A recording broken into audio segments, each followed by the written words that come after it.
Hello and welcome. आप देख रहे हैं आज का बाजार जागरण बिजनेस के डिजिटल प्लेटफॉर्म में। बाजारों में थोड़ी बहुत नरमी देखने को मिल रही है, कंसोलिडेशन ही कहेंगे। एक अच्छे रन अप के बाद अब बाजार थोड़ा सुस्ता रहा है, थोड़ा पॉज ले रहा है, और पॉज हमेशा हेल्दी होता है। और यहाँ से बाजारों की दिशा क्या रह सकती है, इस पे हम चर्चा करेंगे। बहुत ही खास मेहमान हमारे साथ जुड़ चुके हैं, Mister Anshul Jain, head of research, Lakshmi investment. So Anshul, कल सेकंड हाफ में टुवर्ड्स द क्लोजिंग हमने देखा एक तेज विक वाली सेल ऑफ, यानी कि प्रॉफिट बुकिंग, एक अच्छे रुझान के बाद आज भी थोड़ा बहुत पॉज ही, कंसोलिडेशन में ही मार्केट कामकाज कर रहा है।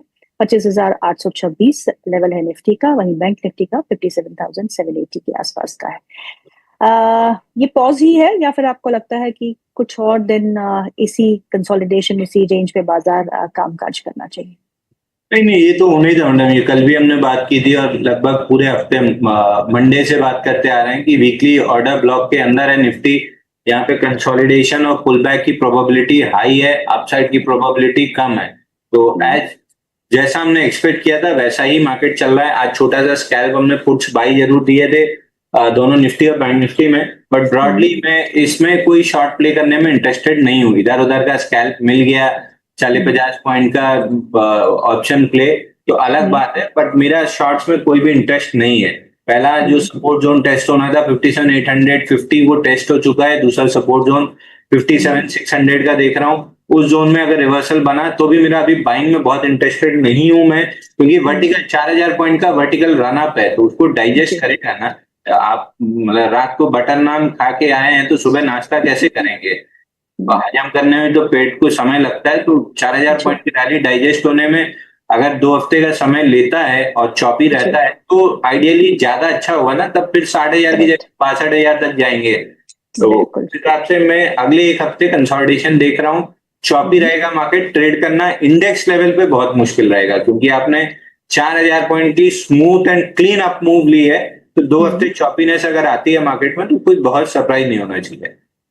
और शॉपिनर्स के बीच में खबरें भी बहुत आनी है, क्योंकि अब ट्रम्प साहब जो है वो एशियान की बैठक में चाइना के प्रेसिडेंट जी जिनपिंग से मुलाकात करेंगे। और क्या उनके बीच में डील होती या नहीं होती है, इस पे सबकी नजरें रहेंगी। हालांकि मोदी जी इस बैठक में पार्टिसिपेट नहीं कर रहे फिजिकली, ऑनलाइन वो जरूर पार्टिसिपेट करेंगे। तो इंडिया और यूएस की ट्रेड डील भी कहीं ना कहीं फिनिश लाइन के आसपास ही है, क्योंकि कल मिस्टर पीयूष गोयल ने भी ये बयान दिया था कि ट्रेड डील जल्दी साइन हो सकती है। तो उसका इंतजार भी मार्केट करेगा, लेकिन अभी तक साइन नहीं हुई है। लेकिन उसकी खबरों के बीच में ही हमने देखा कि मार्केट्स ने अपने 52 week high, fresh 52 week high भी टच किया और बहुत करीब है अपने ऑल टाइम हाई के। वहीं बैंक निफ्टी ने अपने एक नया उच्चतम स्थानों को आज आज नहीं, कल टच किया था। निफ्टी 50 के आज के गेनर्स में सबसे ऊपर हिंडाल्को। और हम जब भी अंशुल से बात करते थे कि मेटल में क्या खरीदना है, वो बोलते हैं हिंडाल्को। आज हिंडाल्को में 3.5% का इजाफा देखने को मिल रहा है। अंशुल, अब इस स्टॉक में क्या करना है? देखिए 10-20 डे मूविंग एवरेज से थोड़ा सा एक्सटेंडेड है, तो अगर आप शॉर्ट टर्म ट्रेडर हैं तो प्रॉफिट बुक कीजिए। नहीं तो स्टॉक आराम से 1,000 रुपए जा रहा है। मैं बहुत जल्दी अपने क्लाइंट्स को मतलब धीरे धीरे करके हम पील ऑफ तो करा रहे हैं, हम्म, बट मेजर पोजीशन अभी भी हमारे पास 66% के ऊपर पोजीशन बची है। इस पूरे हम्म, मूव में हमने 33% ही पोजीशन हल्की की है। नौ हम्म, सौ रुपए मतलब 875 870 के आसपास आते आते वहां से 900 तक में बाकी 33%, फिर 950 से 1,000 के बीच में 33%, ऐसे करके धीरे धीरे हम पील ऑफ करेंगे। बट अगर हम्म, ट्रेडर हैं तो एक बार पोजीशन बुक कर लीजिए। नीचे में हम्म, आपको री एंट्री वापस मिल जाएगी पुल बैक पे। हम्म, हम्म। मैं अपने प्रोड्यूसर से रिक्वेस्ट करूंगी, प्लीज जब अंशुल सर बोल रहे हो तो अंशुल सर का चेहरा दिखाए, मेरा नहीं, क्योंकि उनके चेहरे में भी भाव होते हैं, पढ़ना जरूरी है। whosoever watches Anshul when he speaks। तो अगला सवाल जो है हम डिफेंस पे लेते हैं। अंशुल, मुझे पता है कि आपको पीएसयूज में ज्यादा इंटरेस्ट नहीं है, लेकिन डिफेंस की कंपनियां आज काफी अच्छा प्रदर्शन दिखानी, चाहे वो बीईएल हो, मजगांव डॉक हो, कोचिन शिपयार्ड हो, एचएएल हो, बीडीएल हो, एक अच्छे मजबूती के साथ कामकाज कर रहे हैं, क्योंकि 79,000 करोड़ के ऑर्डर्स आर्म्ड फोर्सेस से जो है वो मिल सकते हैं। उसकी क्लियरेंस जो है वो एक्विजिशन डिफेंस एक्विजिशन काउंसिल ने दे दी है। और बड़े ऑर्डर्स, और अभी भी अगर हम डिफेंस के कंपनीज की ऑर्डर बुक देखें तो बहुत ही स्ट्रांग है, और विजिबिलिटी बिल्कुल, अर्निंग की विजिबिलिटी 4 से 5 साल तक तो दिख रही है। फंडामेंटल साइड पे तो ये स्टोरी है, लेकिन टेक्निकल साइड पे अभी कोई डिफेंस स्टॉक लेना हो तो कौन सा लेना चाहिए? देखिए, अगर बिल्कुल कान पे बंदूक रख के आप बोलेंगे तो एक बीईएल है जिसमें 66 दिन का कपनाडल पैटर्न ब्रेकआउट 415 पे आया है, 460 जा सकता है। स्टॉप लॉस 400 या 395 का होना चाहिए। दैट बीइंग सेड, मैं बिल्कुल भी डिफेंस में बाइंग में कोई भी इंटरेस्टेड नहीं हूँ। एक बीईएमएल भी ठीक लग रहा है, 4468 का ब्रेकआउट बना रहा है, ऊपर में 4800 रुपए तक जा सकता है, बट मैं डिफेंस में बिल्कुल भी बाई करने के मूड में नहीं हूँ। मेरा कोई इंटरेस्ट नहीं है। ओवरहेड सप्लाई लगभग ब्रेकआउट फेल करती है। मेरा इन स्टॉक्स में कोई इंटरेस्ट नहीं है। आप जहां तक आपने ये कहा कि बहुत ऑर्डर बुक बहुत अच्छी है, पाइपलाइन बहुत अच्छा है, तो इसको इस तरीके से समझिए कि पहली क्लास में 50 बच्चों के बीच बैठा लड़का अगर 99% ले आया है तो मैं अपनी बेटी की शादी उससे थोड़ी ना कर दूंगा, ये मानते हुए कि अभी फर्स्ट स्टैंडर्ड में अगर 99% लाया है तो ये जाके कल को आईएएस आईपीएस और आईआरएस ऑफिसर बन जाएगा। अरे सेकंड स्टैंडर्ड में मालूम पड़ा बिगड़ गया तो पाइपलाइन कितनी भी अच्छी हो, अगर बीच में कोई भी गड़बड़ हो गई और उस पाइपलाइन के भरोसे ऑलरेडी स्टॉक रन अप कर चुके हैं, तो पाइपलाइन अगर पूरी करते हैं तो जस्टिफाइड रहेगा, और नहीं पूरी करते हैं तो मुंह के बल गिर जाएगा। तो तीनों केस में ऊपर जाने की पॉसिबिलिटी 20% है, नीचे आने की 80% है।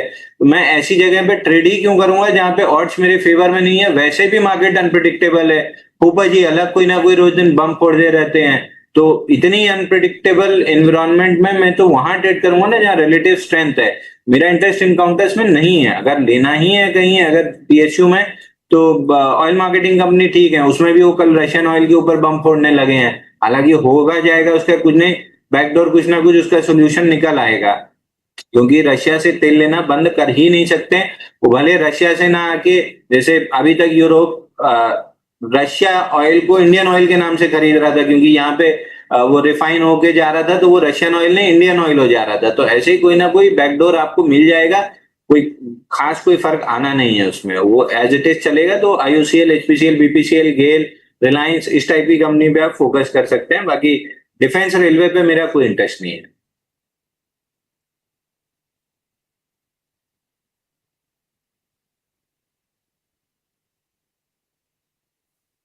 Please continue. IUCL, HPCL, BPCL में अगर आप यहाँ से लॉन्ग टर्म इन्वेस्टमेंट करना चाह रहे हैं तो आप ये मान के चलिए कि 2-3-4 महीने आपको और मौका मिल रहा है कंसोलिडेशन में, इस कंसोलिडेशन फेज में एक्यूमुलेशन करने का, वहां पे आप कर सकते हैं। इसके अलावा एक स्टॉक है जिसमें रिलेटिव स्ट्रेंथ है थोड़ी बहुत, जीएमडीसी। हमने अपने क्लाइंट्स को बाई अभी रिकमेंड नहीं किया है, बट जीएमडीसी में एक फॉलो थ्रू एक्शन शायद बनते हुए दिख रहा है। बहुत लो लिस्टेड है, यहाँ से 30 रुपए का स्टॉप लॉस है, 565 का। अगर नहीं टूटता है तो ऊपर में 640 मिल सकता है, बट मैं नहीं ट्रेड कर रहा हूँ। अच्छा सॉरी, टेक्निकल फॉल्ट की वजह से मैं तो गायब हो गई थी, but thank you so much for handling the show so well. अब आपने किस किस से बात की है मुझे नहीं पता। चलिए मैं एक और स्टॉक पूछ लेती हूँ आपसे। ओएनजीसी में कल भी तेजी थी, आज भी तेजी है, 257 के आसपास ये स्टॉक है। अंतरराष्ट्रीय बाजार में कच्चे तेल के दाम को लेके अनिश्चितताएं बनी हुई है। एक अच्छा रुझान भी हमको कच्चे तेल के दामों में देखने को मिला है। ओएनजीसी इन लेवल्स पे खरीदना चाहिए या नहीं? करा लीजिए, मैं सब कर लेता हूँ, इधर की जगह उधर स्विच वो भी कर लूंगा।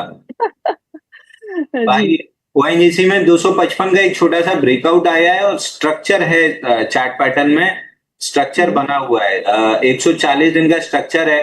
तो अगर आपको रिस्क लेनी है तो स्टॉप लॉस 240 का आएगा और टारगेट 268 का आएगा। तो अब फिर वही है, रिस्क रिवॉर्ड 1:1 के आसपास की है, तो मैं इसको फिर अवॉइड करूंगा, क्योंकि एटलीस्ट 1:2 तो चाहिए ही चाहिए। क्योंकि आप 50% भी सही हुए 1:1 में तो ब्रोकरेज और टैक्सेस घर से चले जाएंगे। तो अगर 1:1 रिस्क रिवॉर्ड है तो कम से कम 75-80% सही हो, जो कोई नहीं होता है। सबसे अच्छा इंट्राडे ट्रेडर एट साइकोटा भी 35% ही सही है। सबसे अच्छे स्विंग ट्रेडर मार्क मिनर्विनी और विलियम ओनील, वो भी 40% ही बैटिंग एवरेज रही है। तो मेरे को तो नहीं समझ में आता जब लोग 1:1 से कम के रिस्क रिवॉर्ड के ट्रेड भी देके चले जाते हैं, तो क्या सोच के दे देते हैं और क्या सोच के लोग ट्रेड कर लेते हैं। तो 1:2 रिस्क रिवॉर्ड, इससे कम अगर कहीं है तो वहां पे हाथ डालना ही नहीं है, देखना ही नहीं है उसकी तरफ। और यहाँ तो 1:1 का रिस्क रिवॉर्ड है, तो मैं नहीं ट्रेड करूंगा। हालांकि ब्रेकआउट है 255 का, 268 जा सकता है। चलिए banking and financial services space की बात करते हैं। आज जो है एनबीएफसी में कुछ रुझान देखने को मिल रहा है और आईसीआईसीआई बैंक जो मरा हुआ था, बाकी प्रदर्शन कर रहे थे, आज बाकी मरे हुए हैं। आईसीआईसीआई बैंक जो है वो करीबन 1% ऊपर कामकाज करते हुए। मुथूट फाइनेंस भी हरे निशान में है और छोला फाइनेंस भी हरे निशान में है। श्रीराम फाइनेंस भी 1% ऊपर कामकाज करते हुए। तो एनबीएफसी स्पेस में कुछ पसंद है आपको, और खासतौर पे बैंकिंग स्पेस है आईसीआईसीआई बैंक। मैडम 1 मिनट का आपका समय लूंगा। जरूर। दो लोग हैं, मतलब ये दो लोग हमेशा, इन दो लोगों को, ये दो लोग से मेरी बुराई देखते हैं, अच्छाई देख के तो कभी तारीफ करते ही नहीं है। एक हो गए मेरे पापा, एक हो गए मेरे मित्र अग्रवाल जी। इन दोनों का काम है पूरे हफ्ते डायरी लेके गलतियां नोट करना कि तुमने शो में क्या क्या गलतियां की हैं और वो बता देना। अच्छा किया उसको तो इग्नोर ही मार देंगे, खराब किया उसको लेके कायदे। उसमें एक कहावत है, खरबूजे को देख के खरबूजा रंग बदलता है। तो मैं 2 चीज पे टोका गया था। एक पे बहुत पहले कि ये जूता चप्पल वाला काउंटर क्या होता है, फुटवेयर भी तो बोला जा सकता है, तो तुम ये जूता चप्पल क्या बोलते हो। तो और दूसरा, कल ही मैं टोका गया था कि कल किसी शो में मैंने बोल दिया था मरी मरी कैंडल बनी है, मरा मरा ब्रेकआउट है। तो इस पे कल रात को ही मेरे को 1:30 बजे तक बिठा के लेक्चर दिया गया था कि मरा मरा क्या शब्द होता है। तो आज ही मैंने देख लिया, खरबूजे को देख के खरबूजे को रंग बदलते हुए मरा मरा हुआ शब्द आप भी उपयोग करने लगी हैं। आज तक बता सकता हूँ कि मैं अकेला ये नहीं करता हूँ काम। नहीं नहीं, बिल्कुल। और हिंदी का इस्तेमाल जब हम करते हैं तो ठेठ हिंदी नहीं बोलते, हम उसको इंग्लिश करते हैं, क्योंकि हमारे व्यूअर्स जो है वो वही भाषा समझते हैं। So that is why. आप लोग कितना ही पॉलिश कर लीजिए, मैं सैंड पेपर पे रगड़ रगड़ के सबको अपने लेवल पे ले आऊंगा। चलिए अब बताइए कि चोला फाइनेंस, श्रीराम फाइनेंस और आईसीआईसीआई बैंक पे क्या। तो एनबीएफसी तो आपको याद होगा, धनतेरस में मैंने दोनों स्टॉक दिए ही थे।